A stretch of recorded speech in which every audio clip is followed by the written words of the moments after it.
ایک گاؤں میں ایک غریب کسان رہتا تھا۔ وہ بہت محنت کرتا لیکن اس دن اس کے گھر میں کھانے کے لیے کچھ بھی نہیں تھا۔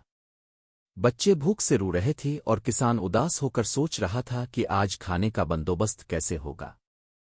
کچھ دیر بعد کسان نے فیصلہ کیا کہ وہ مچھلی پکڑنے کے لیے سمندر پر جائے گا۔ وہ جال اٹھا کر سمندر کے کنارے پہنچا اور ایک پرانی کشتی میں بیٹھ کر گہرے پانی کی طرف نکل گیا۔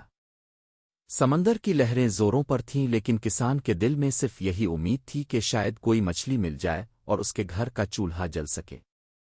چلتے چلتے اچانک کشتی ڈولنے لگی اور کسان پانی میں گر گیا۔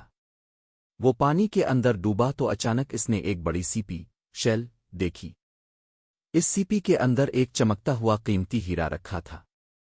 کسان کی آنکھیں حیرت سے کھل گئیں، وہ سوچنے لگا کہ یہ ہیرا اگر مل گیا تو اس کی قسمت بدل سکتی ہے۔ لیکن جیسے ہی وہ ہیرا نکالنے لگا اچانک ایک خوفناک شارک تیزی سے اس پر حملہ کرنے لگی۔